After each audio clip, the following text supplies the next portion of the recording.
Our scripture reading this evening is taken from Luke chapter 10, verses 38 through 42. Now, as they went on their way, he entered a certain village where a woman named Martha welcomed him into her house. This is not... Martha didn't show. Stand by, folks.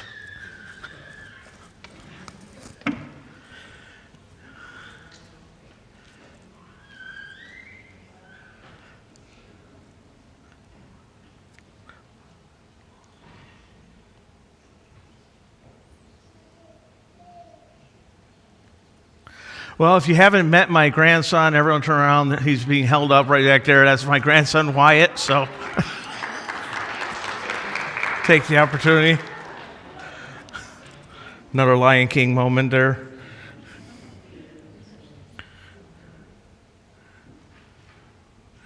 Let's try from Luke chapter 23, 13 through 25. Pilate then called together the chief priests, the leaders, and the people. And he said to them, "You brought me this man as one who was perverting the people, and here I have examined him in your presence, and I have not found this man guilty of any charges against him. Neither has Herod, for he has sent him back to us. Indeed, he has done nothing to deserve death. I will therefore have him flogged and release him." Then they all shouted together, "Away with this fellow! Release Barabbas for us!" This was a man who had been put in prison for insurrection that had taken place in the city and for murder. Pilate, wanting to release Jesus, addressed them again. But they kept shouting, "Crucify him! Crucify him!" A third time he said to them, Why? What evil has he done? I have found in him no ground for the sentence of death. I will therefore have him flogged and then release him." But they kept urgently demanding with loud shouts that he should be crucified, and their voices prevailed. So Pilate gave his verdict that their demand should be granted. He released the man they asked for, the one who had been put in prison for insurrection and murder, and he handed Jesus over as they wished. The Gospel of our Lord.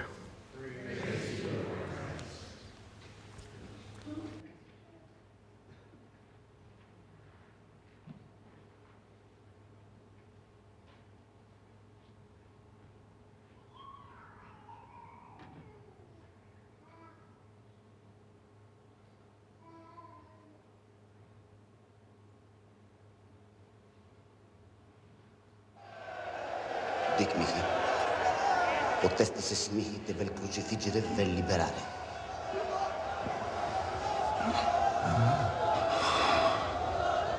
Non potestis esti mi. Nisi illo te supplio. Praetimta. Illicito equinete mi. Traditant manus peccatum. Gentische Sibyles ganna, Holkabel, la Dehewe, Re, il Kaiser, Hashkuthak, die Titsalem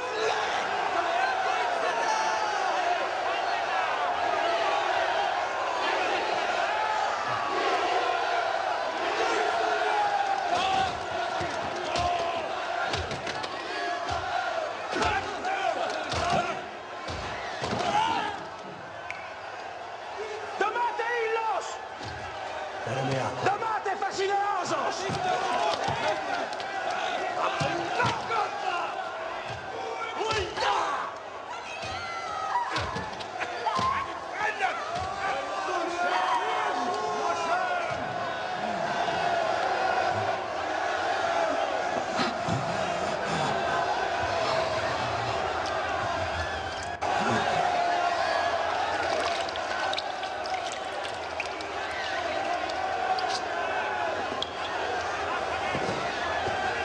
Antun te che on di băini făve, avudule cantun.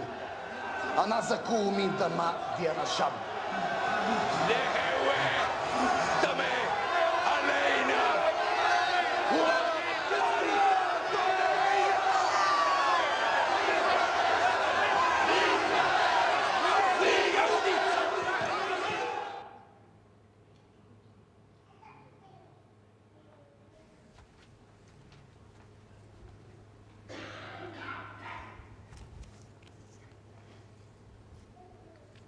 Jesus of Nazareth, 33 years old, sentenced by the Sanhedrin to death, charged blasphemy, sentenced to be carried out by Pilate.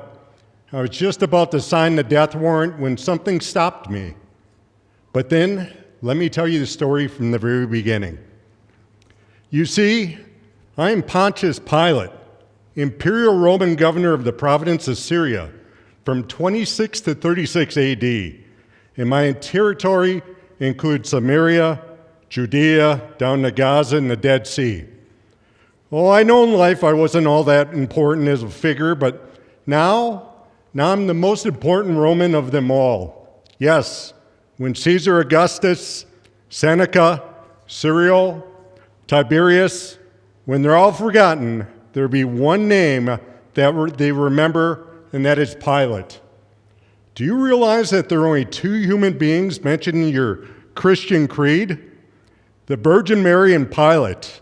And so every day, all over the world, there are millions of people who either whisper or shout, "He was crucified under Pontius Pilate," all because one day I stood before a man who is greater than myself, a man I sent to the cross, an act for which I've been hated and despised ever since. Before I even heard of Palestine, I was a soldier in the Roman Foreign Legion. Oh, I was an ambitious soldier at that. I prayed every day to the Roman gods that I might be advanced, but nothing seemed to happen. I didn't seem to be going anywhere. That is until one day I married Claudia Procula, granddaughter of Caesar Augustus, daughter of the third wife of Tiberius, Claudia. But even then it seemed like Tiberius was trying to get rid of a son-in-law. He could have just as well banished me to Gaul as send me to Palestine. Palestine. No one ever heard of Palestine, let alone one to be sent there. But I was determined to use this post as a stepping stone to bigger and better things. There was nothing going to stand in my way, nothing at all. I would rule those Jews with an iron hand. They would know who was the Roman governor. But those Jews were a different kind of people. I never run into people like them anywhere else. Unlike any other slave nation in the Roman Empire, with their insistence on one God, they said, the one and only true God, little did I know how much trouble those Jews really would be. In fact, 3 different times I got myself in the hot water before I even met Jesus of Nazareth. The first time was shortly after I moved into the governor's palace in Caesarea. I very seldom ever went down to Jerusalem. There was no need. Well, except during the Passover, when we had to go there to try to control those religious fanatics during their week of celebration. But I did notice on one of my trips down there for the Passover that there were no Roman images there. In fact, I found out later it was the only city in the whole Roman Empire that did not have images of the emperor. So I saw an opportunity to make points with Tiberius. What better way to erect images of Tiberius the emperor right in the holy city? So I devised a plan that was foolproof. Well, so I thought. I would send the images down with some of the court guards. They'd put up them on the Tower of Anthony during the night so as not to upset the people. And the next day when they saw, they wouldn't dare demonstrate. No, not near the Tower of Mark Antony. That close to the Temple Square, they wouldn't dare. And if they dared to try to attack the Tower of Mark Antony, That would have been a crime against the Roman state, and I would have them write my hands. That was before I ever ran across that fox, Caiaphas. The next morning when they saw the images, Caiaphas rounded up 2,000 Jews to begin a freedom march to Caesarea. By the time they got there, they collected 5,000 others, and I ended up with 7,000 Jews in my courtyard praying to their God that I would change my mind and remove the images. Change my mind? Never. The images would stay. After 6 days of looking at 7,000 praying Jews, I could stand it no longer. I told them to meet me in the marketplace, and when they did, I surrounded them with my soldiers and gave them an ultimatum. Either they would leave the city quietly, or they would be massacred. The choice was theirs. I had no idea of the tenacity of those Jewish people. Better to die in Caesarea, they said, than to have images in Jerusalem. And so they bared their necks ready for the execution. Well, what was I to do? I couldn't very well execute 7,000 Jews and risk a whole-scale uprising. So the images were taken down. Once again, Jerusalem became the only city without images of the emperor. Oh, I hated the Jews for that. The second time was similar to the first. I had determined to build an aqueduct from the pools of Solomon in the mountain to the heart of Jerusalem so that Jerusalem would always have fresh water. It was a grand plan, and everybody thought so, even the Jews. Everything went fine. The engineering was no problem. But when it came time for paying for it, no one knew where we would get the funds. And so I decided to use half of what every man paid to the temple every year to finance the project. Well, when news of that reached the streets, I had a riot on my hands you wouldn't believe. And you know who spread the rumor? Caiaphas. That very crook who told me about that temple treasury in the first place. The very man who said that it'd be all right to use the money. Still, I had a plan. I would disguise my soldiers as civilians, have them infiltrate the crowds, and at a prearranged signal, they would beat up anyone that might be in their way. Plan worked. The crowd dispersed. But someone leaked the word to Tiberius of what had happened, and I was severely reprimanded by him for breaking Roman tradition, he said, dressing up soldiers as civilians and beating up women. The third time concerned that Jesus of Nazareth. Seemed like some of his sympathizers up north in Galilee were trying to make him out to be a king, trying to get him to take control of Jerusalem, they said. Fat chance they had. Well, we couldn't let that happen, or have a rebellion go on, so I sent some soldiers up north. Turns out they got into the wrong crowd. They began to beat up the wrong people. They even stabbed some Galileans, and to make things even worse, some of the Galileans that they stabbed were King Herod's own soldiers. And now I had King Herod on my neck.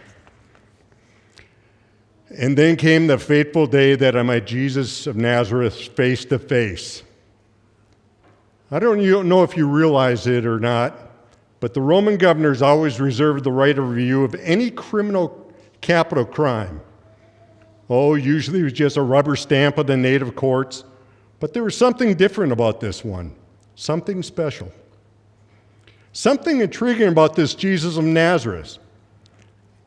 And the intriguing thing about him was the fact that his enemies were the same as mine, Caiaphas and his henchmen, whose very people that night before had dragged Jesus through a mockery of a trial, brought in witnesses to lie through their teeth, and then bring him to me for judgment. It was practically the middle of the night, or so it seemed. when they woke me up out of a good sleep, they want me to go down to the judgment hall to sit in judgment of this man? I grudgingly went, complaining and grumbling all the way. I hated him even more for this inconvenience.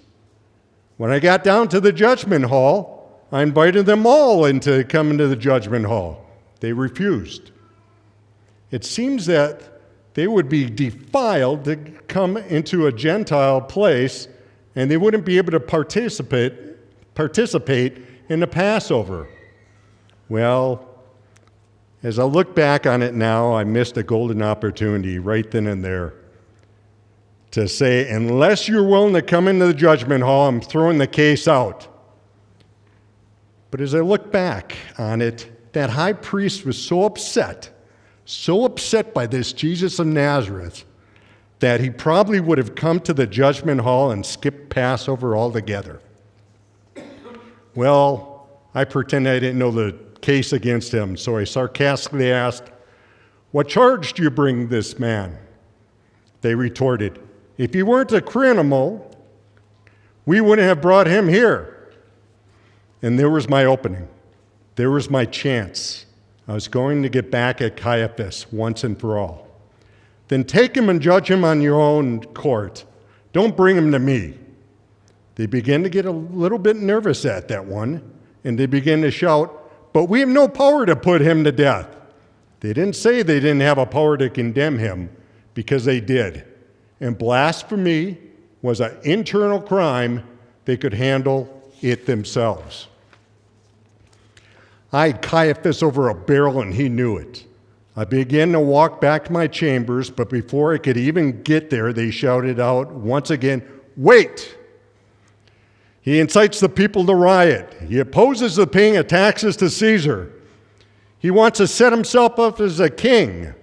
Well, unless Caiaphas was willing to deny those statements, that meant the charge had to be altered. It was a crime against the Roman state, and I had to sit in judgment. Caiaphas had done it again. When I first met Jesus, seeing him standing there, I was not very impressed. He was a tall Jew, but his lips were all puffed up. His cheeks were discolored. There was blood stains all over his clothes. He looked dirty and tired. I brought him into the judgment hall, and I said, "Are you a king? Are you a king?" He looked at me, and he said, "Do you say that of yourself, or does someone else say that of me?" Look, you can see that I'm not a Jew. It was your own people who arrested you. Your own people have turned you over to me for judgment. Why do you ask me? Are you a king? Yes, he said. I am a king, but my kingdom is not of this world. If my kingdom were of this world, my fathers would have fought, and I would not have been handed over to you. So I stated, "You are a king. You admit it." "Yes," Jesus replied, "but my kingdom is one of truth. Anyone who walks in truth listens to me." Truth. What is truth anyway? And so I looked, so I took him out to the leaders again, and I said, "I find no fault in this man. I will release him." But they would not hear of it. No, they want nothing but death for that Jesus of Nazareth. He incites the people to riot, they said. He teaches about the Jews and the way beginning, he teaches about the Jews all the way beginning up to Galilee. And that. Why hadn't I thought of that? Why hadn't I realized that before, of course? Jesus was from Galilee. It was King Herod's territory, so I sent him up to King Herod. As it turns out, Herod wanted to meet with him all along. He wanted Jesus to perform a miracle. But Jesus, before Herod, said not a word. Did you ever think about that?